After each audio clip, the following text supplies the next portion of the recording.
My son died in a car crash 14 years ago. I identified what they said was his body. I held his funeral. I scattered his ashes at Stone Mountain, the place he loved more than anywhere on earth. But yesterday, I walked into Grady Memorial Hospital in Atlanta, and a nurse looked up from her clipboard, went completely still, and said words that stopped my heart cold.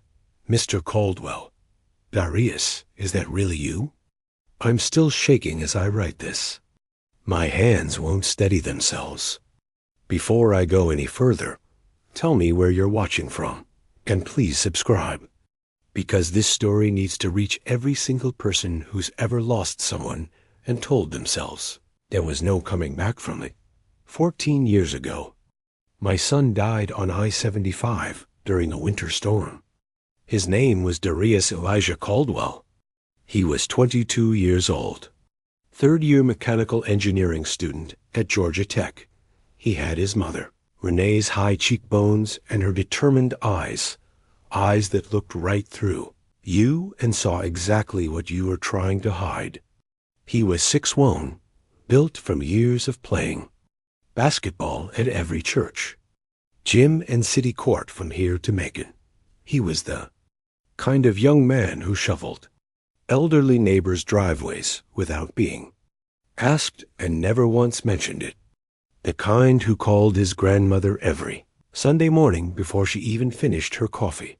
The accident happened on January 14, 2010, at 10:23 in the evening. I know the exact time because the Georgia State Patrol officer who came to our door in Decatur repeated it 3 times, like saying it over and over might make it land softer. It never did. Darius had been driving home from Atlanta to spend the long weekend with us. He texted me at 8:45 that night. "Almost home, Pops. See you soon. Love you." Those were the last words my son ever sent me. A sudden ice storm hit I-75 south of the city. Roads glazed over in under 15 minutes. Visibility dropped to nothing. 6 vehicles piled up near the Hampton exit. 4 cars, a delivery truck, and a flatbed hauling lumber.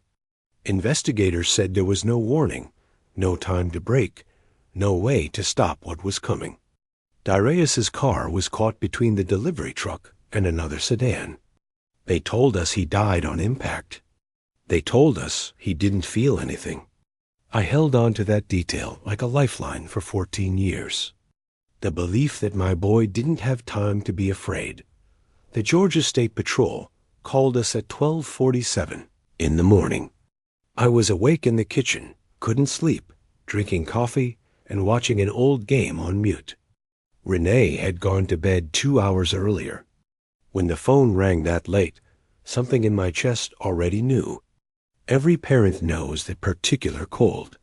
It moves through you before the first word is spoken. The trooper's voice was careful and low. There had been a serious accident. Multiple casualties. I needed to come to Grady Memorial Hospital to make an identification. I went to our bedroom doorway. Renee was already sitting up. She took one look at my face and put both hands over her mouth. She didn't say a word. She just knew. We drove to the hospital in silence. I kept both hands on the wheel the entire way. Renee sat beside me with her head pressed against the window, watching the city lights pass.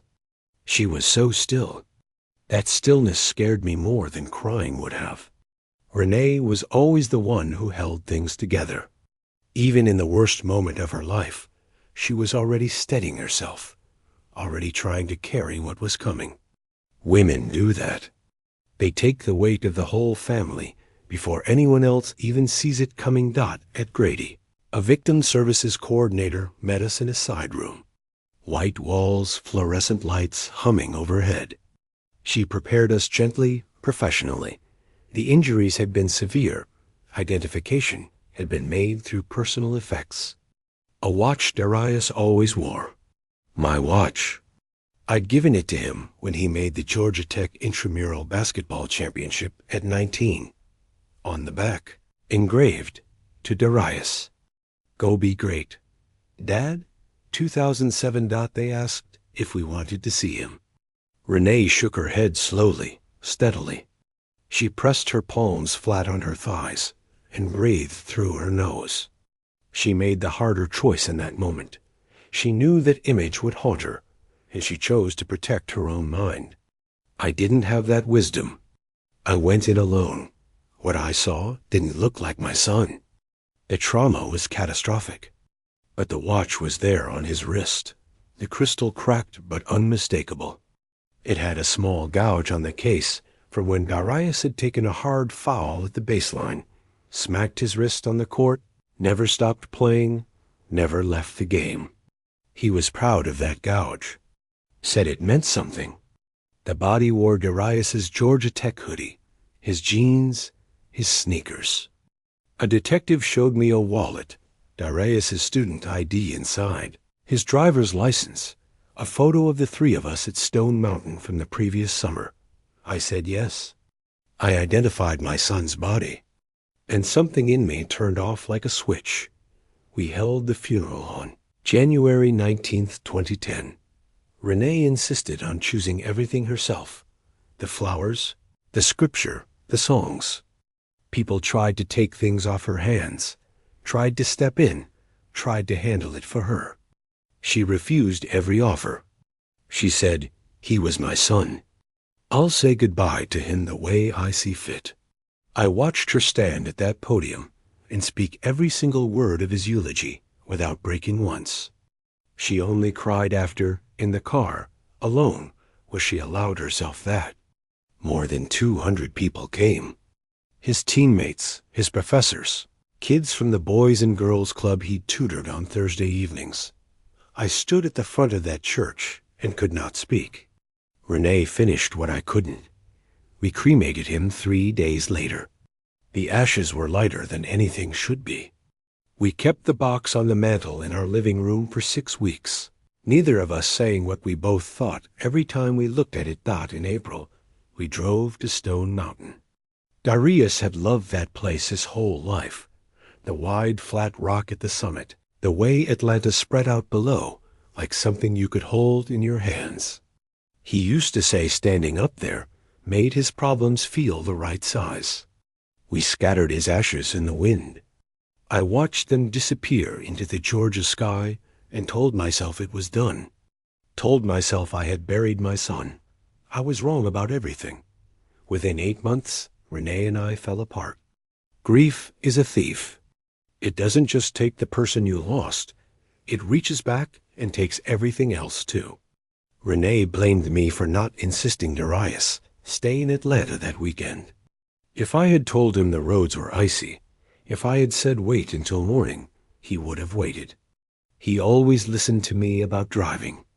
I blamed myself too, so I had nothing to argue back with. I had no defense. She moved to Savannah to be close to her mother and her sister. We signed the divorce papers in 2011 without a single argument. No fighting, no lawyers negotiating over furniture. Just two people who couldn't stand in the same room without drowning in the same grief from different directions. I stayed in Decatur, ran the HVAC business I'd built from nothing. Worked 12-hour days because working was the only thing that kept the silence from swallowing me whole. I stopped going to tech games. Stopped going to Stone Mountain. Every place carried his voice in it, and I wasn't strong enough to hear it without him there. I dated once, briefly in 2016, a woman named Carla, a high school principal, intelligent and patient, and far more emotionally healthy than I was. She asked me one evening about my family, and I told her about the Rios, and I started crying and couldn't pull myself back together for 20 minutes. She held my hand the whole time. Didn't try to fix it, didn't change the subject, just sat with me in it. She was extraordinary, but we both understood I wasn't ready. Some women carry a grace that men haven't earned yet. Carla had that. She let me go kindly. For 14 years, I lived around the shape of what was missing. I talked to Darius sometimes, late at night on my back porch. Told him about my week. Apologized for working too many evenings when he was young. For the games I missed. For the times I said not tonight when he wanted to shoot hoops in the driveway. Dead sons don't answer. But I talked to him anyway. December 21st, 2023. I was in Memphis for a commercial. HVAC consultation. A hospital system expanding 2 facilities out there. Wanted my company to bid on the mechanical contracting work. The meetings ran long. I was heading back to my rental car when a pickup truck blew a red light and hit me broadside at an intersection on Union Avenue. Not catastrophic, but hard enough. Airbags everywhere. My right wrist bent wrong against the door.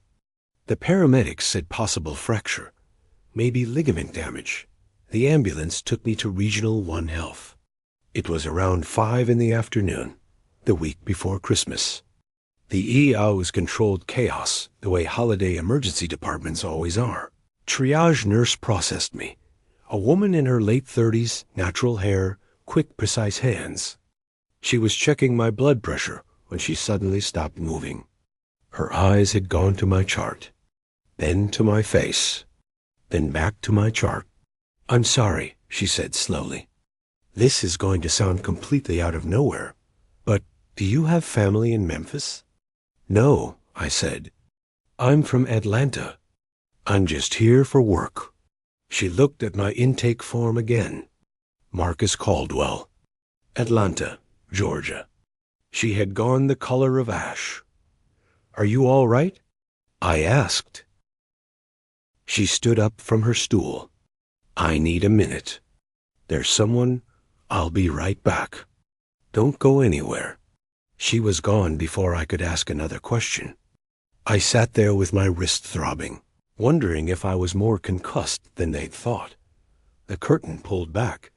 A male nurse stepped in. Tall, broad-shouldered, natural fade, probably mid-30s. He had a surgical mask on, but his eyes, dark brown with flecks of amber, the kind that catch the light and hold it. Those eyes hit me like a wall. I knew those eyes. I had been looking at those eyes since the day they opened for the first time in a delivery room in Grady Hospital in 1987. Renee's eyes. Darius's eyes. We stared at each other. 10 seconds. 20. He pulled his mask down slowly. There was a scar on his jaw. Darius had gotten that scar when he was 11. Came off his bike at full speed, going down a hill in Lithonia. 9 stitches. He hadn't cried once in the E that night. I had been the one barely holding it together in the waiting room, and Rene had been the one who sat beside him calmly and talked him through each stitch. "Mr. Caldwell," the nurse said. His voice was uncertain, but the timbre of it, the register, the weight, it moved through me like a frequency I recognized in my bones. "Who are you?" I managed. He looked at his hands. He looked back at me. "My name is Devin Harris," he said. "But for the past 6 or 7 months I've been having dreams about a man who looks like you. About a place with a big flat rock and the whole city spread out below it. About a watch with an engraving on the back." I could not speak. "I don't understand what's happening," he said. "I've had amnesia since 2010. When I woke up, I didn't know my name. I didn't know anything. They found ID near me that said Devin Harris. I built my whole life on that name. But the dreams started recently, and they won't stop. And when I saw the name Caldwell on that chart, something just clicked. I said 2 words. Take off your jacket." He looked at me for a moment, then did it, under his scrubs, a short-sleeved undershirt. His left shoulder, a birthmark, dark reddish-brown, roughly oval, about the diameter of a quarter. Darius had had that birthmark in the exact same place since the day he was born. Renee used to kiss it every time she dressed him as a baby. She had told me that once, late in a quiet evening years later, and I had stored it without knowing why. "Show me your wrists," I said. He held out both hands. On his right forearm, A scar, horizontal, about 3 inches long, slightly raised. Darius had gotten that scar his sophomore year at Tech. A table saw in the fabrication lab. 6 stitches. The professor had called me that afternoon, and Rene had driven straight from her office to the hospital, arriving before I did. She had been the first one to see him. She always was. I stood up. My legs were not steady. "Your name is not Devin Harris," I said. "Your name is Darius Elijah Caldwell. You are my son." And I watched them scatter what I believed were your ashes 14 years ago. He backed against the wall. That's impossible." "I know," I said. "But look at me. You already know me. You've been seeing me in your sleep." He was crying. "I see you teaching me to shoot free throws. I see a woman, the woman in the dreams. She has this way of looking at me, like she's already figured out everything I'm thinking." That was Renee. That had always been Renee. She had always been 3 steps ahead of everyone in the room, reading situations and people with a clarity I had spent 20 years trying to match. Even in his broken memory, she was the sharpest image. "That's your mother," I said. And my voice gave out completely. The first nurse, the woman who had stopped mid-sentence and gone to get him, came back in. She sat down across from both of us, hands folded, voice careful and steady. "I've seen Devin's intake file from 2010, she said. "The photo. When I saw Mr. Caldwell's name on the chart today, I thought it might be a relative. But seeing you both in the same room, this isn't coincidence." I turned to her. "Where was he found?" "In 2010. Where exactly?" She went to the computer. "He was brought in by a civilian on January 15th, 2010. Severe head trauma. Hypothermia. No identification. A man driving north on I-75 near Chattanooga saw someone on the shoulder of the road, disoriented, bleeding. He drove him here directly. Chattanooga. That was over 140 miles from the crash site near Hampton. The wallet with the ID. Devin," Darius said. "It was found near me, wasn't it?" "Not on me," the nurse checked. "According to the notes, yes. The Good Samaritan found it on the ground nearby. It was assumed to be yours. Someone else's name. Someone else's whole identity. But my son's face. My son's scar. My son's birthmark. My son's eyes. His mother's eyes. The eyes that had been in my dreams for 14 years. The eyes I thought I would never see again outside of a photograph. I need proof," Darius said quietly. I'm sorry. I need this to be real before I can let myself believe it. Do you still have the watch?" I asked. He went still. "What watch?" "The watch from your dream. Silver band. Engraving on the back." His face changed. "I've had a watch since I woke up. It was in the pocket of the jacket I was brought in wearing. Nobody claimed it. I've carried it ever since. I don't even know why. It just felt like something I was supposed to keep." He went to his locker, came back with a watch. Silver band. The crystal scratched. A gouge on the case from a hard baseline foul on a gym court in Atlanta. He turned it over. To Darius. "Go be great. Dad. 2007. I called the Memphis Police Department from the hospital. They connected me with a detective named Inspector Gloria Reeves, a woman with the kind of voice that is simultaneously warm and absolutely unsparing. She sounded skeptical when I first explained the situation. I would have been skeptical too. But when I gave her the 2010 case number and described the watch, the birthmark, the scars, she agreed to meet us. Inspector Reeves ran her investigation the way a surgeon works, methodical, unhurried, unwilling to miss anything. She took our statements separately and then together. She examined the watch under a desk lamp, turning it over twice. She asked Darius to describe his scar before I confirmed where it was from.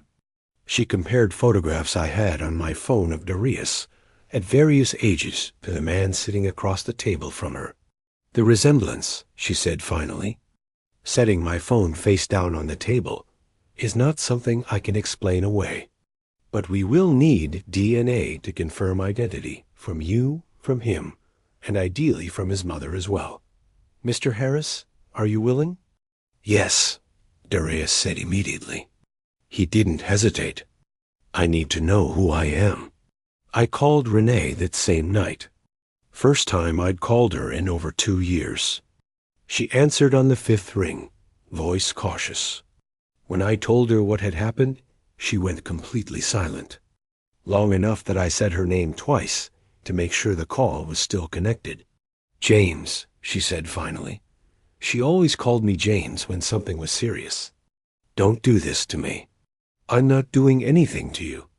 I'm at a police station in Memphis with a man who has Darius's birthmark and Darius's scars and my watch and your eyes. The sound she made then was something I will carry with me for the rest of my life. Not a scream, not a sob. Something quieter and more devastating. A 14-year grief cracking open all at once. I'll be on the next flight, she said. And she was. Renee arrived at the hotel the following evening. She had not asked me to describe him in detail. She had not asked for photographs. She said she wanted to see him herself, with her own eyes, without preparation. That was Renee. She had never needed someone else to translate reality for her. She walked into that hotel lobby, and she saw Darius standing near the front desk, and she stopped walking.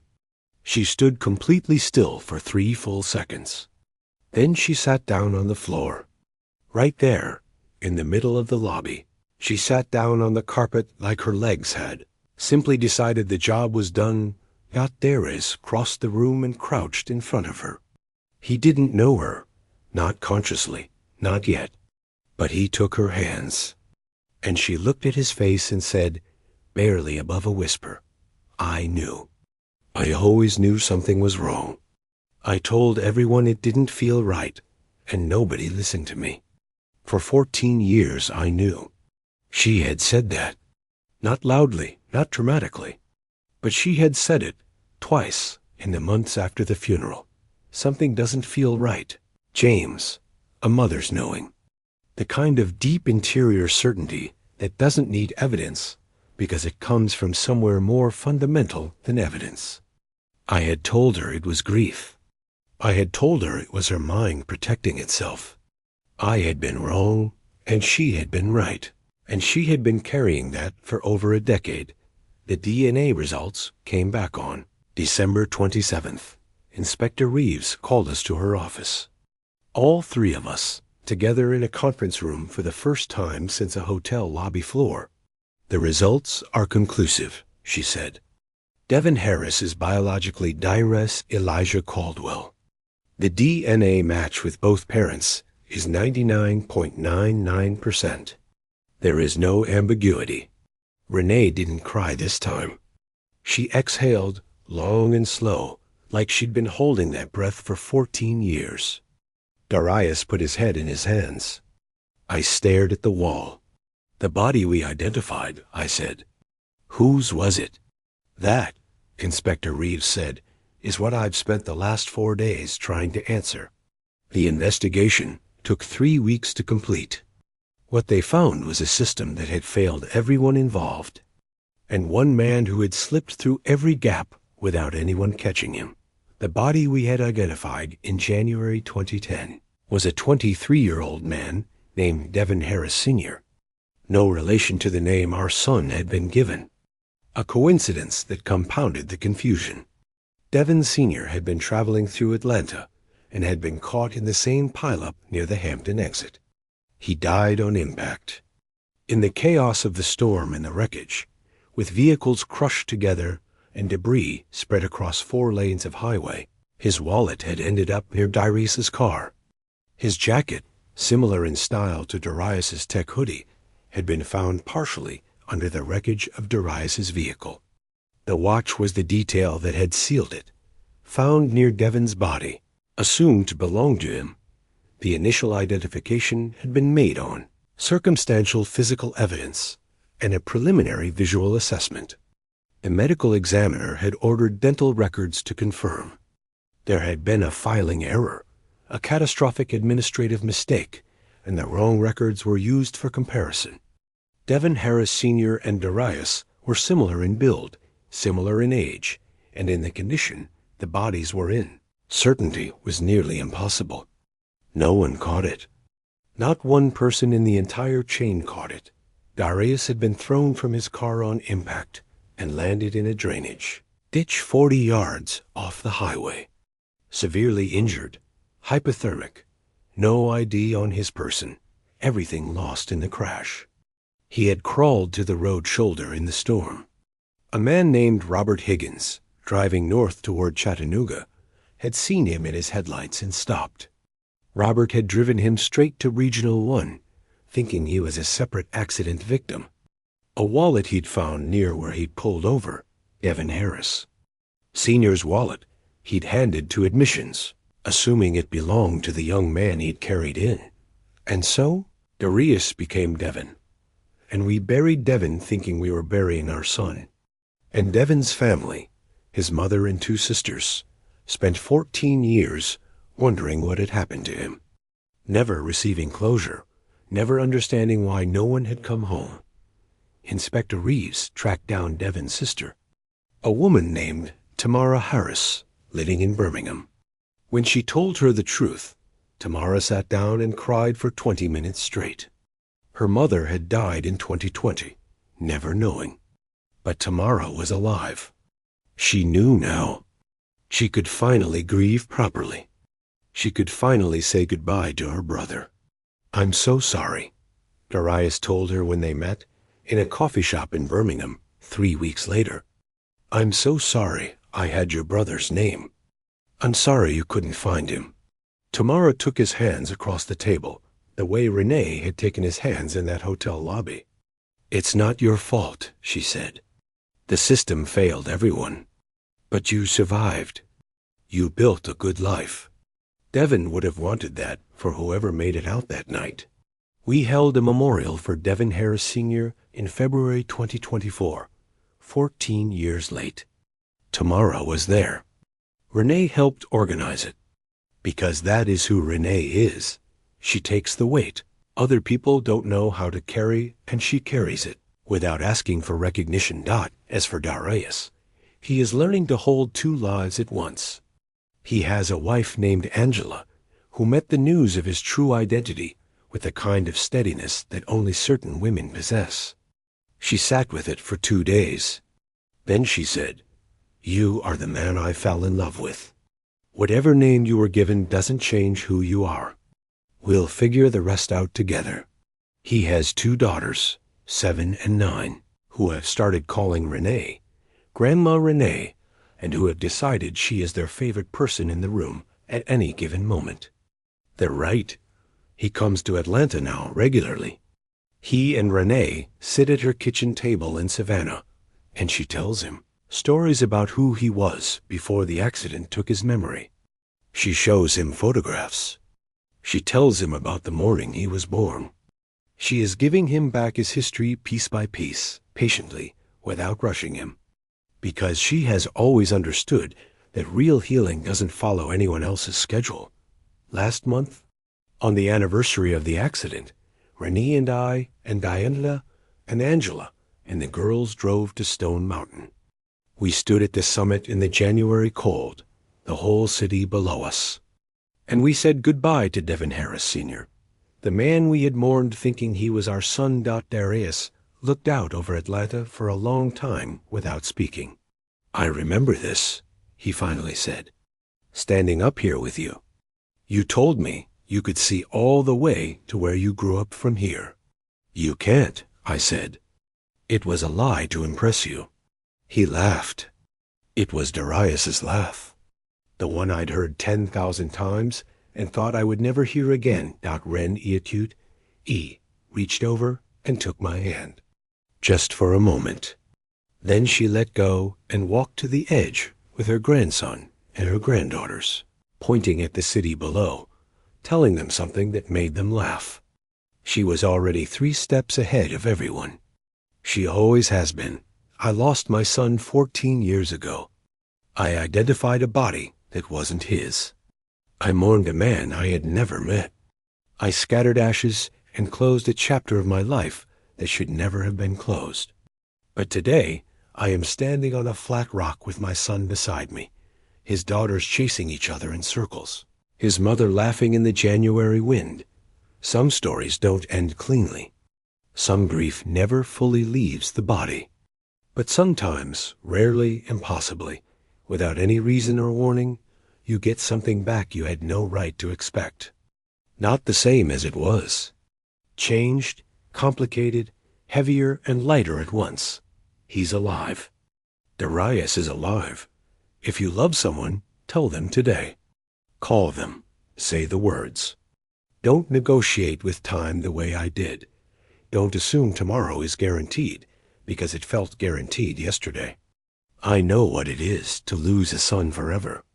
And I know what it is to find him in a hospital waiting room, wearing a stranger's name, carrying a watch that was always his. Some miracles take 14 years. Every single one of them is worth the wait. Asterisk.